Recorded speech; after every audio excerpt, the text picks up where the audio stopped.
Baik, Bapak Ibu yang kami hormati, sebelum ada yang bertanya ke Mas Fuad, kita sapa dulu pembicara kedua, Ibu Farida. Ibu Farida, apa sudah ada di Zoom?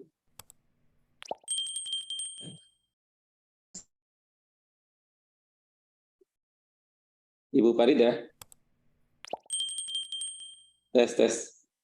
Ibu Farida bisa mendengar suara kami? Ya, di-unmute dulu, Bu. Mohon dibantu, Pantia. Ya, silakan, Bu. Mangga, Ibu. Ya. Assalamualaikum warahmatullahi wabarakatuh. Assalamualaikum. Ya, baiklah Bapak yang terhormat, Bapak Dirjen PSKL, Ibu Dirjen PPI, dan Bapak Dirut BPDLH, Bapak Dr. Joko Hendratno, dan Bapak Fuad dari Manajer Produksi BRI.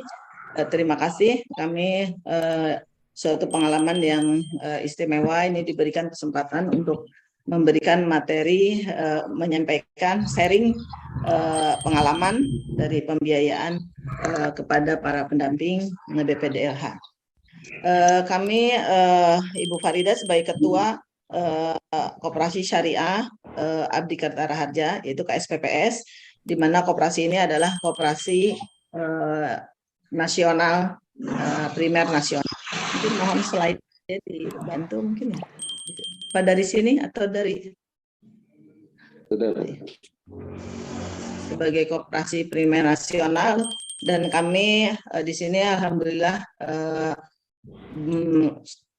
memiliki struktur yang cukup luas juga, terdiri dari beberapa manajer ya.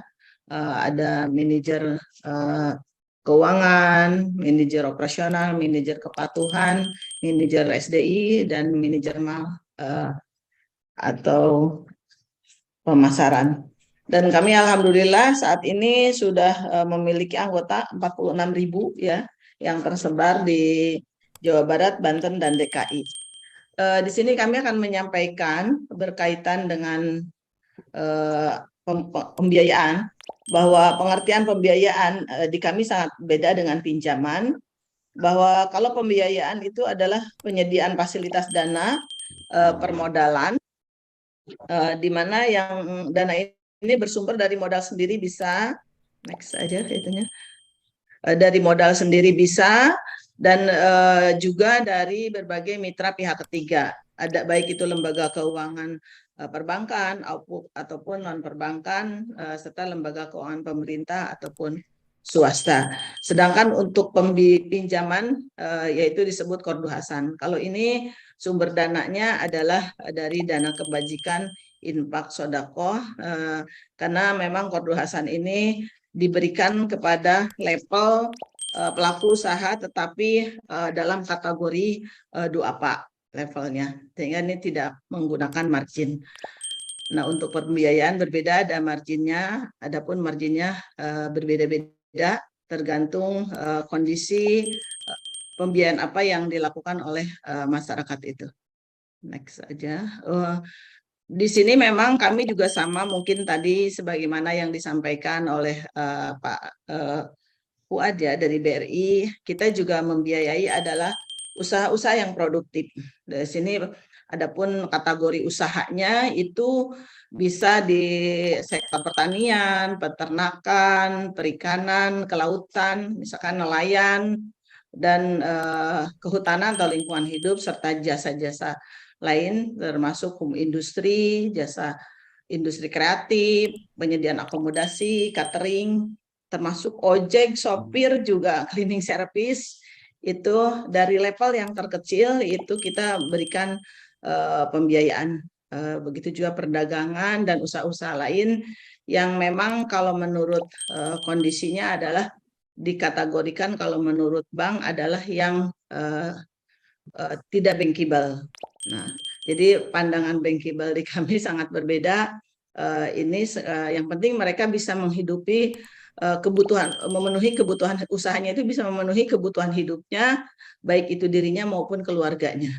Jadi kita tidak terlalu tinggi penilaian dalam bankable-nya. Nah, program kerja KSPPS AKR ini adalah Gebrak Si Pintar. Jadi sangat cocok kalau tadi yang disampaikan oleh Pak Dirjen dari PSKL ya, itu pengentasan kemiskinan. Maka di kita juga ini mayoritas Gebrak Si Pintar itu singkatan dari Gerakan Berantas Kemiskinan melalui simpanan pinjaman pembiayaan tanpa agunan dan resiko. Jadi di sini kita mayoritas pembiayaan kepada para anggota itu tanpa agunan. Kenapa dibilang tanpa resiko juga? Hal ini dikarenakan kalau mereka meninggal itu tidak dibebankan mereka harus bayar. Jadi kami sudah di-cover oleh asuransi Tabaru oleh lembaga. Next.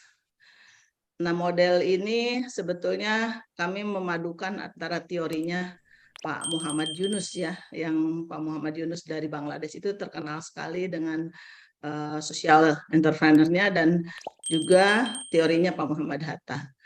Itu satu model dipadukan sehingga inilah unggulan kami adalah model Gebrak Si Pintar. Ini mungkin salah satu foto ya, tokoh yang saya kagumi, Pak Muhammad Hatta dengan Pak Muhammad Yunus di Bangladesh, yang alhamdulillah dia lembaga keuangannya, dia memperoleh Nobel Perdamaian ya di 2006, tapi bukan dari kreditnya, tapi justru dia menjadikan masyarakat miskin itu damai. Dan inilah pola yang diterapkan oleh Kopsa KR. Biasanya kalau kami pahami bahwa permasalahan di jajaran grassroots MBR itu adalah permasalahannya cukup pelit kalau masalah usaha mikro itu. Biasanya rendah modal, terus volume nilai usaha juga kecil, manajemen tidak tertulis, rata-rata tidak ada pembukuan kan orang-orang mikro itu, SDM juga rendah, terus tidak otonom, tingkat drop out tinggi. Maka disinilah kami membuat satu program yang bisa memenuhi dan bisa menyelesaikan problem solving yang ada di usaha mikro ini. Karena para pelaku usaha mikro itu biasanya kalaupun ada bantuan, seperti halnya kemarin COVID, ada BPUM, bantuan usaha modal, tapi kan biasanya kalau dari pemerintah bersifat based on project. Nah, ini yang kami sambungkan sehingga kenapa mereka tadi tidak ada agunan kolateral yang harus dijaminkan di kita, tapi kita tetap memiliki penjaminan. Penjaminannya dari segi dilihat dari karakteristik klien atau anggota tersebut. Nah, begitu juga kalau melihat kondisi permasalahan koperasi, rata-rata koperasi di Indonesia juga hampir sama permasalahannya, berkaitan modal juga susah, terus untuk sharing permodalan dengan mitra juga susah. Ya, kami mendirikan koperasi ini, kami melakukan suatu lembaga ini dilakukan secara profesional. Betul-betul harus mengukur SDM juga kita penuhi sesuai kebutuhan. Sehingga kami di sini ingin istilahnya mendirikan koperasi ini dulu ingin mengembalikanlah citra hasanah koperasi jati dirinya Pak Bung Hatta. Nah, tadi kalau disampaikan oleh Pak Dirjen PSKL, memang suatu penyaluran pembiayaan itu lebih bagus gitu kan, lebih baik ada satu lembaga. Maka disinilah kami juga berupaya mengantisipasi lembaga-lembaga yang bisa membantu para usaha mikro, baik itu tadi sektor kehutanan yang sekarang kita lagi bahas ini, itu bisa akses, bisa sama-sama berinteraksi, dan sehingga koperasi ini menjadikan sebuah lembaga intermediari. Nah, itu permasalahan. Nah, adapun peran klien di lembaga di koperasi ini, kami sesuai jati dirinya dan sesuai undang-undangnya bahwa karena koperasi ini sebagai lembaga badan usaha yang beranggotakan seorang, sehingga dan koperasi ini mempunyai tujuannya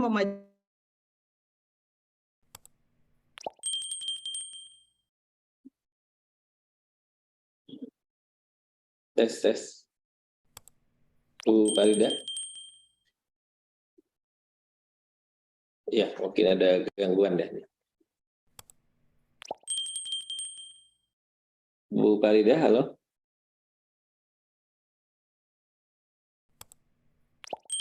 Baik, Bu Farida. Baik. Tes, Bu Farida. Keluar ya?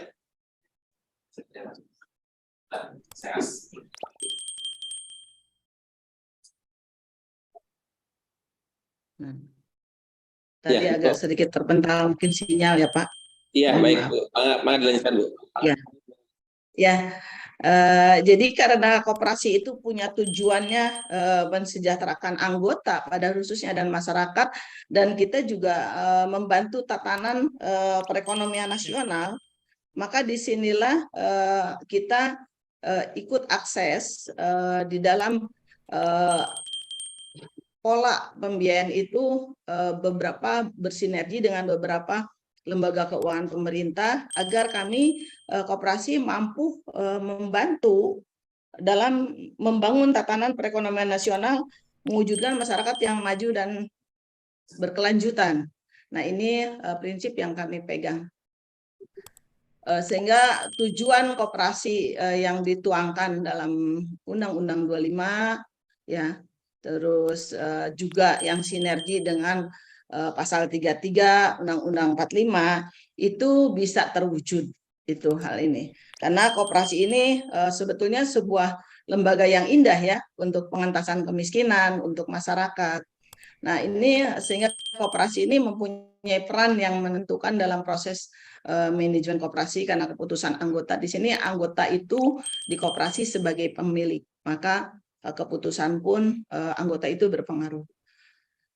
Anggota mempunyai peran penting. Kalau dalam perusahaan sangat berbeda kan, kalau perusahaan tergantung kepada saham, besarnya saham pengambilan keputusan. Tapi di sini di koperasi berbeda, anggota itu adalah memiliki satu hak suara.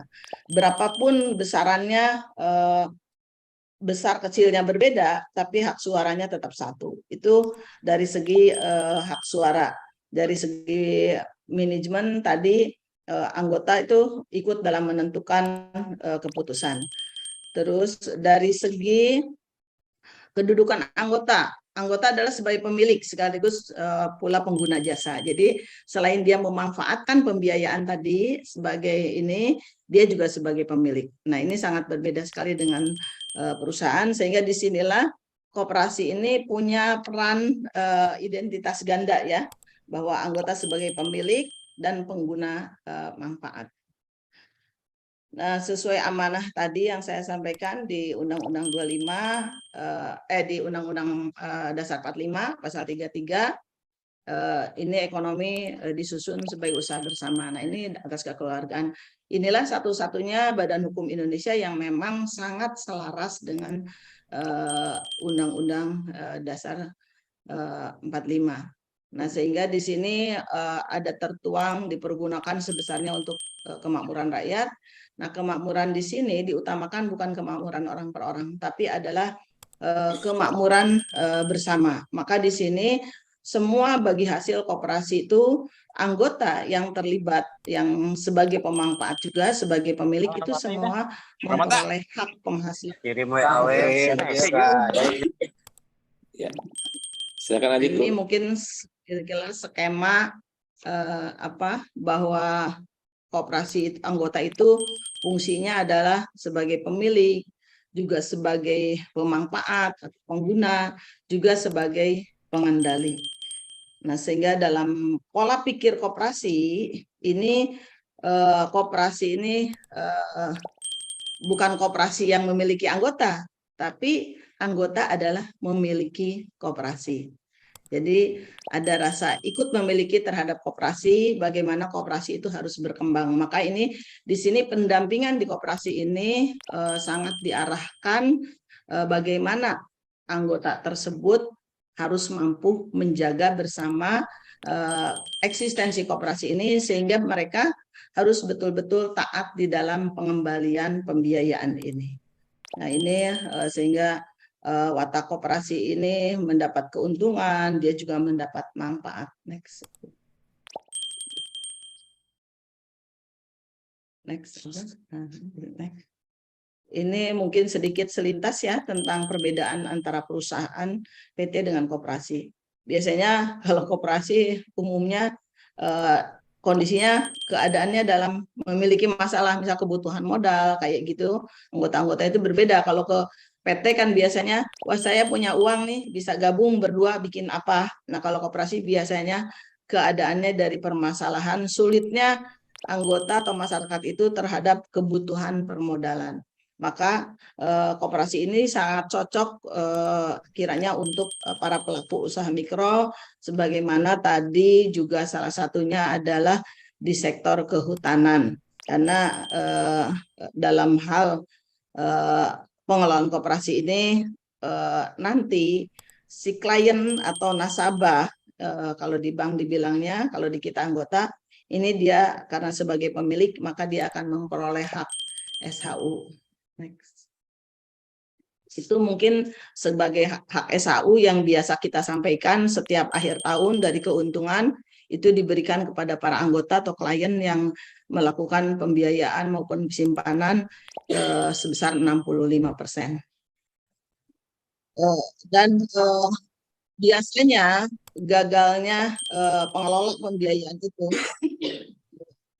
tentu kan biasanya terjadi kegagalan di beberapa koperasi dalam pengelolaan pembiayaan, makanya ini pasarnya karena tidak jelas.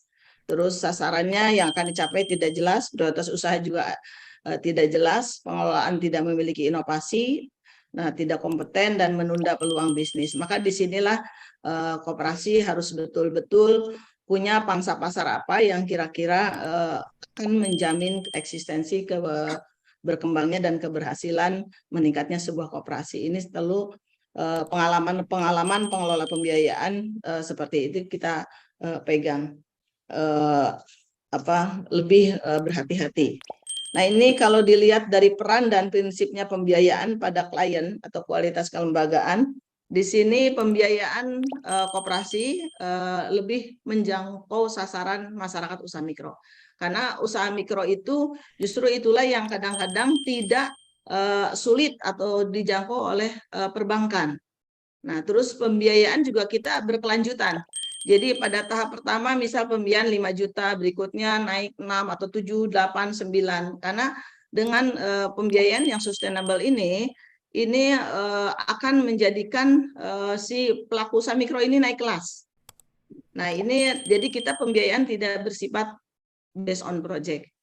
Nah, indikator perhitungan juga pembiayaan kita jelas, transparan, karena kita disampaikan sebelum si anggota tersebut memperoleh pembiayaan, dia diberikan dulu pendidikan. Ada pendidikan namanya LWA, latihan wajib anggota selama 3 hari. Nah, dia akan paham bagaimana tugas tanggung jawabnya anggota terhadap koperasi. Nah, ini model dan jenis bentuk pembiayaan pun itu kita bangun tumbuh dari inovasi para anggota. Jadi bukan koperasi yang menciptakan bentuk-bentuk pembiayaan, tapi justru tumbuh dari bawah dari anggota. Jadi pada setiap tahun kita melakukan rapat anggota tahunan. Nah, disitulah nanti si para anggota itu mengusulkan bentuk-bentuk pembiayaan. Maka di koperasi di sini dulu hanya ada MMU, yaitu pembiayaan mikro mitra usaha. Tapi sekarang sudah berkembang cukup banyak. Ada MMU, terus ada juga pembiayaan sanitasi, ada pembiayaan tata cendikia, ada pembiayaan tata produksi, ada mitra pembiayaan haji, terus ada juga pembiayaan yang prestasi. Nah, ini sudah banyak berkembang model-model pembiayaan di koperasi karena inilah usulan-usulan inovasi dari para anggota yang setiap tahun di RAT itu disampaikan. Nah, begitu juga lembaga simpanan di koperasi juga gitu. Pada awalnya kita hanya menciptakan sebuah simpanan adalah SISUKA, simpanan sukarela. Tapi berjalannya waktu dan adanya anggota-anggota yang sudah naik kelas, yang cukup hebat dalam usaha, mereka menuntut berbagai simpanan. Jadi sekarang produk simpanan pun banyak. ada simpanan Sisuka, sukarela, ada Sitasa untuk tamasya, ada Simapan, masa depan, ada Sijaka, simpanan berjangka, ada Sikuat untuk kurban akikah, ada Sifitri untuk simpanan Idul Fitri. Nah, jadi ini semuanya tumbuh dari bawah. Dan sekarang juga model Sifitri itu alhamdulillah dalam 1 tahun simpanan pun itu mereka mencapai sekarang tahun ini 8 miliar. Ya, nah itu dan produk-produk semuanya baik simpanan pembiayaan itu tumbuh keinginan dari bawah. Saya sangat bangga dengan menaiknya program-program simpanan di Kopsa KKR ini. Ini menandakan suatu perubahan sosial dan ekonomi. Jadi ekonomi masyarakat sudah berubah. Mereka sudah bisa menata hidupnya, mana keuangan untuk Idul Fitri, mana keuangan untuk pendidikan, mana keuangan untuk masa depan, sehingga disitulah dia eksis banget dalam hal pengembalian pembiayaan. Nah, ini makanya di lembaga Kopsa KKR ini melibatkan sebanyak mungkin kaum perempuan, memang kita dilibatkan karena ibu-ibu itu biasanya itu sebagai pilar pendukung keluarga ya. Kalau bapak-bapaknya kerja seharian di luar rumah, nah ibu-ibunya selalu hadir. Jadi ini adalah pembiayaan yang diberikan itu sifatnya kita untuk modal usaha itu adalah pembiayaan keluarga. Dan anggota atau masyarakat itu sebelum menawarkan pinjaman itu wajib kita memberikan pendidikan pelatihan, karena memang itulah yang mereka pahami, yang harus dipahami, sehingga mereka ke depannya kita tidak ada kesulitan, sehingga anggota itu memiliki potensi ekonomi dan secara perlahan menerapkan nilai prinsip kekoperasian juga dia mampu. Nah, ini pengelolaan lembaga juga harus secara bisnis oriented. Jadi harus mampu menciptakan SDM secukupnya untuk memberdayakan peran fungsi lembaga. Makanya di sini lembaga juga kita merekrutmen karyawan, itu pun kita tergantung pada jumlah anggota. Kalau ada penambahan anggota cukup signifikan, baru kita rekrutmen lagi karyawan. Dan karyawan juga pengelola di sini disebutnya kalau karyawan, itu kita rekrutmen dari putra-putrinya anggota. Nah, disitulah rasa kepemilikan lembaganya sehingga lebih lebih baik ya. Kita karena dengan seperti itu, terus kita juga melakukan profesionalisme dalam pengelolaan, baik itu akuntansi, kita juga diperiksa oleh akuntan pabrik. Maka di sini Kopsa KKR alhamdulillah mampu memperkuat sistem pendanaan bagi penguatan otonomi dan kemandirian lembaga melalui anggota maupun dana permodalan pihak ketiga. Maka di sini dengan pola tadi kita mampu menciptakan kondisi sosial, ekonomi, politik yang kondusif. Jadi seluruh potensi yang dimiliki anggota baik pertanian, perikanan, kehutanan, perdagangan maupun sektor jasa lainnya itu di sini bisa beraktivitas dengan baik. Nah, ini keberhasilan lembaga itu kita harus sesuai dengan keberhasilan klien kita atau anggota ya. Dan indikator keberhasilan kita memang harus terukur. Terukurnya bukan hanya financial report, tetapi kita juga mengukur social report daripada para anggota. Sehingga betul-betul yang namanya kewirausahaan yang disampaikan oleh Bapak Hendar Kusnadi itu dalam definisinya bahwa kewirausahaan koperasi adalah suatu sikap mental positif dalam berusaha secara kooperatif untuk mengambil prakarsa inovatif, serta keberanian mengambil risiko dan berpegang teguh pada prinsip identitas koperasi. Nah, dalam upaya mewujudkan terpenuhinya kebutuhan nyata serta peningkatan kesejahteraan bersama. Dan ini adalah kita wujudkan di KSPPS AKR. Nah, walaupun mohon maaf kali ya, sekarang banyak kejadian juga tragedi bahwa banyak koperasi besar yang tapi tata kelolanya kesasar, sehingga ya inilah yang merepotkan pemerintah juga harus berbagai ini pengadilan. Nah, ini mudah-mudahan insya Allah Kopsa AKR tidak terjadi seperti ini. Next aja. Nah, ini untuk prospek pembiayaan, kenapa kita membiayai tadi masyarakat berpenghasilan rendah ya, karena memang MBR atau pelaku usaha mikro ini memiliki kuantitas terbesar di Indonesia. yaitu 98 ya persen lebih, 98,55 kali ya sekarang. Nah, usaha kecil cuman 1, kan apalagi usaha besar 0, sekian. Sehingga mayoritas kuantitas terbesar di Indonesia adalah pelaku usaha mikro. Nah, mereka itu yang tidak punya akses ke lembaga. Seperti halnya kan kayak program-program ini yang untuk kehutanan ini rata-rata mereka sulit juga dia menyangkau ke bank. Ya, sekarang sih alhamdulillah ada BRI ya. Tapi mereka pun kadang-kadang masih berabe ya dengan kondisi administrasi perbankan. Nah, ini banyak juga program pemerintah yang belum optimal ya. Terus terikat juga dengan rentenir karena sekarang bangkai itu bank keliling beredar di seluruh desa-desa ya, sehingga banyak sekali baik itu bangkai yang difasilitasi oleh modal asing maupun modal dalam negeri. Nah, padahal sebetulnya semestinya MBR atau pelaku usaha mikro inilah yang layak mendapat pembiayaan. Dan ini kami sudah berpengalaman selama dari tahun 2003 ya, menyalurkan pembiayaan yang lebih fokus kepada MBR dan pelaku usaha mikro. Ini ternyata alhamdulillah berhasil. Nah, dengan demikian berarti keluarga MBR atau pelaku usaha mikro itu adalah peminjam terbaik ya.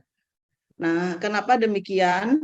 Kami dalam peran pembiayaan ataupun pinjaman kepada mereka, ini pinjaman atau pembiayaan ini sebagai modal usaha.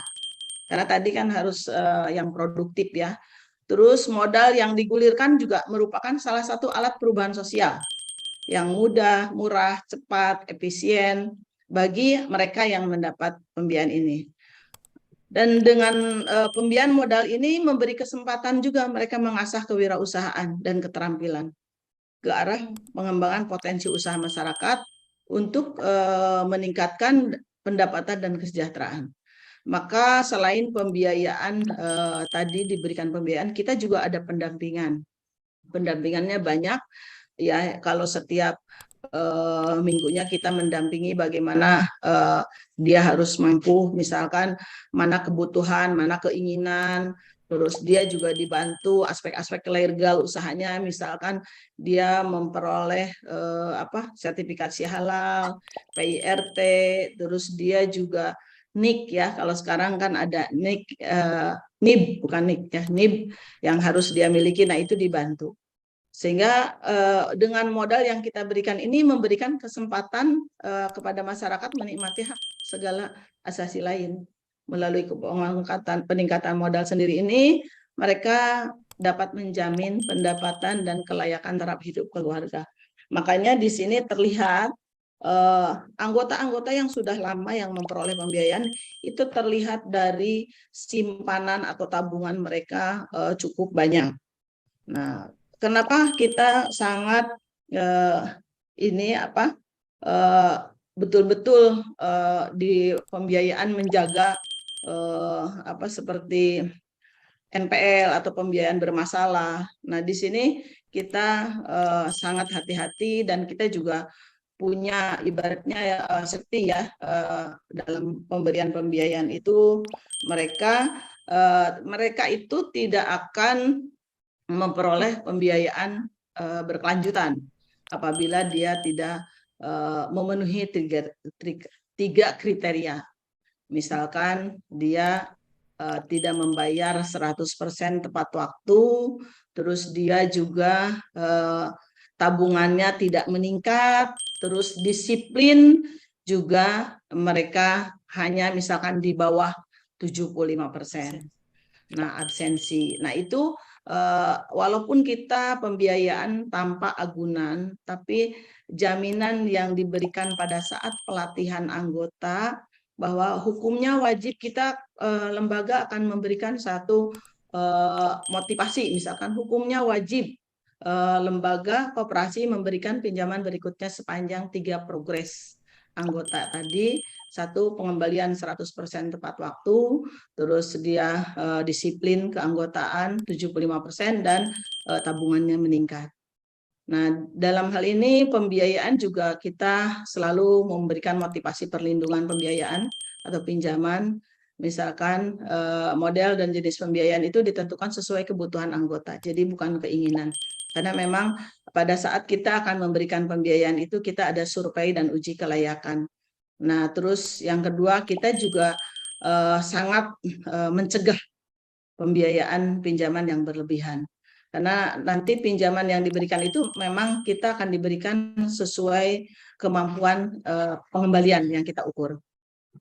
Tapi untuk keterbukaan dalam perhitungan margin atau bagi hasil kita ada keterbukaan karena pendidikan yang diberikan kepada anggota itu sebelum memperoleh pembiayaan itu cukup lama. Jadi 3 hari ya. Hari pertama adalah pengenalan tentang lembaga, bagaimana tugas dan kewajiban anggota. Yang kedua itu perhitungan simpanan, margin ataupun pembiayaan. Nah, kita juga pola penagihan yang wajar pada anggota ya, sopan, ramah, tidak ada barang-barangnya yang kita jabel. Walaupun mereka misalkan pada minggu ini dia gagal bayar, tentu salah satu metode yang kita lakukan kepada mereka anggota apabila dia gagal bayar, kita akan menengok ke rumahnya. Apakah kondisi dia sakit atau gimana ya. Kalau misal supaya nanti apabila dia misalkan sakit memang atau dia lagi drop usahanya, nah mungkin kalau dia punya tabungan kan nanti dia bisa dieksekusi dari tabungan. Jadi ada satu transparannya dalam hal pola penagihan maupun ini. Pelaku karyawan juga kita sangat etis, dilarang ada marah-marah kepada anggota sekalipun itu gagal bayar, tapi bagaimana kita harus melakukan penagihan yang wajar. Nah, sesuai penyesuaian perhitungan dalam hal gagal bayar juga itu disampaikan. Terus kerahasiaan dari anggota juga kita jaga. Seperti halnya ada beberapa contoh, karena kita bersifat kumpulan, dari kumpulan itu ada beberapa contoh, misal ketua kumpulannya yang agak sedikit nakal atau apa.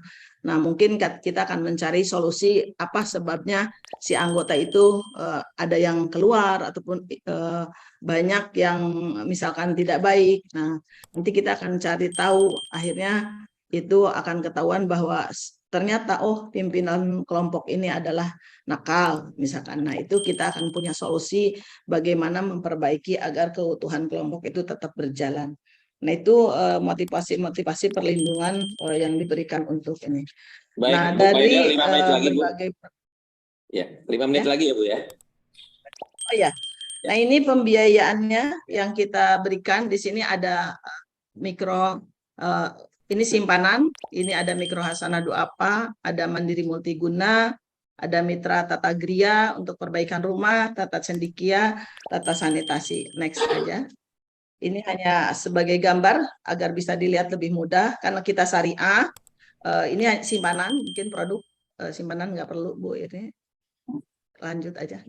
Nah, ini untuk pembiayaan. Jadi kita ada akad murabahah, ijaroh, ya, kod untuk pinjaman, ada multi jasa untuk tata cendikia, mikro tata geria, itu berbagai akad sesuai dengan yang ditetapkan oleh Dewan Pengawas Syariah dan juga Fatwa MUI. Nah, untuk haji juga kita ada pembiayaan haji. Pembiayaan haji juga ada kita. Nah, ini udah yang tadi.